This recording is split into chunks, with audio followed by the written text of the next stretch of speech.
Hello കൂട്ടുകാരെ, നമ്മൾ 34/2023 ബക്കോ LDയുടെ 20 questions പഠിച്ചു അല്ലേ? ഇനി ബാക്കിയുള്ള ക്വസ്റ്റ്യൻസും കൂടി ഈ ക്ലാസ്സിൽ നോക്കാം.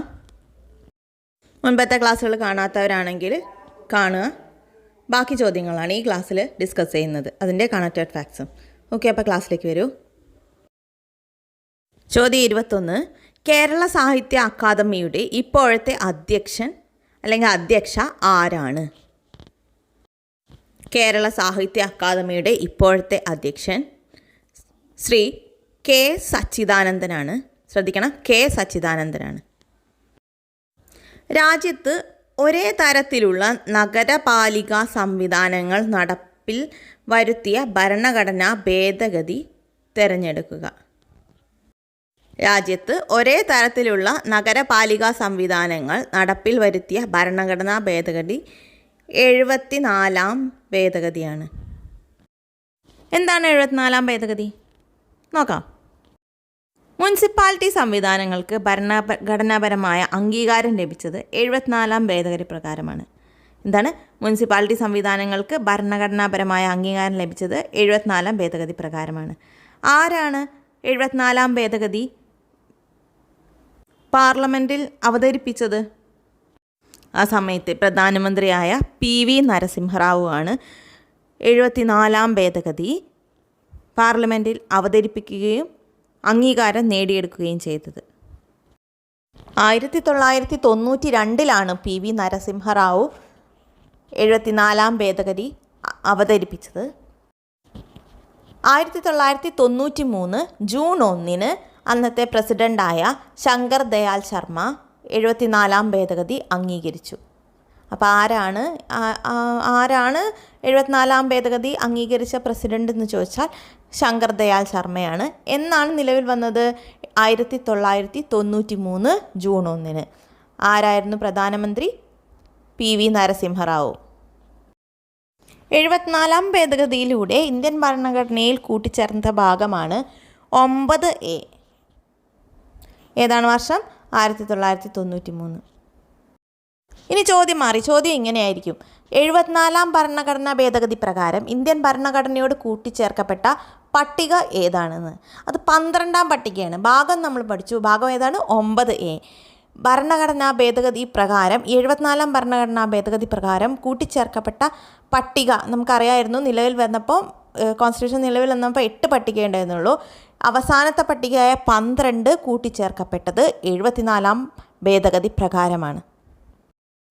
ഇതിനോടനുബന്ധിച്ച് കേരള മുനിസിപ്പാലിറ്റി ആക്ട് നിലവിൽ വന്നത് 1994 മെയ് 30 നിങ്ങൾക്ക് മനസ്സിലാവുന്നുണ്ടോ?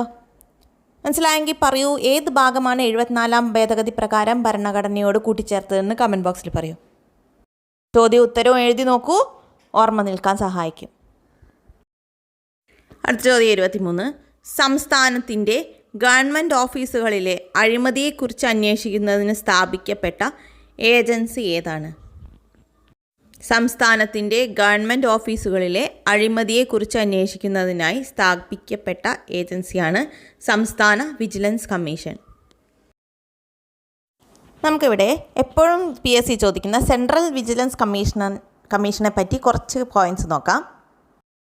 1964 ഫെബ്രുവരി 11 സന്താനം കമ്മിറ്റിയുടെ ശുപാർശ പ്രകാരം അഴിമതി തടയുന്നതിന് ദേശീയ തലത്തിൽ രൂപീകരിച്ച സ്ഥാപനമാണ് സെൻട്രൽ വിജിലൻസ് കമ്മീഷൻ. CVC രൂപം കൊണ്ട വർഷം എപ്പോഴും PSC ചോദിക്കാറുള്ളതാണ്. 1964. കാരണമായ കമ്മിറ്റി, അതായത് രൂപീകരിക്കാൻ ശുപാർശ ചെയ്ത കമ്മിറ്റിയാണ് സന്താനം കമ്മിറ്റി. എന്താണ്? ദേശീയ തലത്തിലുള്ള അഴിമതി തടയുന്നതിന് വേണ്ടി രൂപീകരിച്ച സ്ഥാപനം 1964 സന്താനം കമ്മിറ്റിയുടെ ശുപാർശ പ്രകാരം CVC രൂപീകരിച്ചു. ഒരു കമ്മീഷണറും 2 മെമ്പർമാരും അടങ്ങുന്നതാണ് സെൻട്രൽ വിജിലൻസ് കമ്മീഷൻ. ഇവരെ അപ്പോയിൻറ്റ് ചെയ്യുന്നതും നീക്കം ചെയ്യുന്നതും പ്രസിഡന്റ് ഓഫ് ഇന്ത്യ ആണ്. കാലാവധി എത്രയാണെന്ന് ചോദിച്ചാൽ നമ്മൾ പറയണം 65 വയസ്സ് അല്ലെങ്കിൽ 4 വർഷം. ഇനി ഇന്ത്യയുടെ ആദ്യത്തെ വിജിലൻസ് കമ്മീഷണർ ആരാണ്? അങ്ങനെ ചോദിച്ച് കാണാത്തൊരു ചോദ്യമാണ്, എന്നാൽ നമുക്ക് വിട്ടുകളയാൻ പറ്റില്ലല്ലോ. ഇന്ത്യയുടെ ആദ്യത്തെ വിജിലൻസ് കമ്മീഷണർ നിട്ടൂർ ശ്രീനിവാസ റാവു ആണ്, N. ശ്രീനിവാസ റാവു. ഇപ്പോൾ ആരാണ് central vigilance commission? Praveen Kumar ശ്രീവാസ്തവയാണ്. പ്രവീൺ കുമാർ ശ്രീവാസ്തവയാണ് ഇപ്പോഴത്തെ ഇന്ത്യൻ വിജിലൻസ് കമ്മീഷണർ. അപ്പോൾ കേരളത്തിലെ ഇപ്പോഴത്തെ വിജിലൻസ് കമ്മീഷണർ ആരാണ്? TK വിനോദ് കുമാറാണ്. സെൻട്രൽ വിജിലൻസ് കമ്മീഷണർ പ്രവീൺ കുമാർ ശ്രീവാസ്തവയും കേരളത്തിൽ TK വിനോദ് കുമാർ IPSുമാണ്. ചോദ്യം 24. ഇന്ത്യയുടെ 50ാമത്തെ സുപ്രീം കോടതി ചീഫ് ജസ്റ്റിസ് ആയി അടുത്തിടെ നിയമിതനായ ജഡ്ജി ആര്? ഇന്ത്യയുടെ 50ാമത്തെ സുപ്രീം കോടതി ചീഫ് ജസ്റ്റിസ് ആരാണെന്ന് ചോദിച്ചു. Justice Dhananjay Y. ചന്ദ്രചൂഡാണ് 50ാമത്തെ chief justice. Justice DY Chandrachud 50ാമത്തെ ആണെന്നൊന്ന് ഓർത്തേക്കണേ, കാരണം അങ്ങനെയാണ് PSC ചോദിക്കുന്നത്. 48ാമത്തത് ആര്, 49ാമത്തത് 50, അങ്ങനെയാണ് ചോദിക്കുന്നത്. ചോദ്യം 25. സേവനാവകാശ നിയമവുമായി ബന്ധപ്പെട്ട പ്രസ്താവനകളിൽ ശരിയായത് തിരഞ്ഞെടുക്കുക. പ്രസ്താവനകൾ വായിക്കാം. ഓരോ ഓഫീസും നൽകുന്ന സേവനങ്ങൾ ലഭ്യമാക്കുന്ന കാലപരിധി വ്യക്തമാക്കണം. അർഹതപ്പെട്ട സേവനം നിശ്ചിത കാലപരിധിക്കുള്ളിൽ ലഭ്യമാക്കിയില്ലെങ്കിൽ ഉത്തരവാദപ്പെട്ട ഉദ്യോഗസ്ഥൻ പിഴ കൊടുക്കണം. എല്ലാ ഓഫീസുകളിലും അപേക്ഷകർക്ക് മാർഗനിർദ്ദേശം നൽകുന്നതിന് ഒരു ഉദ്യോഗസ്ഥനെ നിയമിക്കണം. സേവനാവകാശ നിയമം 2012 സർക്കാർ വകുപ്പുകളിലും തദ്ദേശ സ്വയംഭരണ സ്ഥാപനങ്ങളും നമുക്ക് വാഗ്ദാനം ചെയ്യുന്ന സേവനങ്ങൾ ഒരു പൗരന് ഉറപ്പാക്കുക എന്നുള്ളതാണ് സേവനാവകാശ നിയമപ്രകാരം ഉദ്ദേശിക്കുന്നത്. സേവനാവകാശം എന്നാൽ നിശ്ചിത സമയപരിധിക്കുള്ളിൽ ഒരു സേവനം ലഭിക്കുന്നതിന് അർഹതയുള്ള ഒരാൾക്കുള്ള അവകാശം എന്നർത്ഥമാക്കുന്നത്.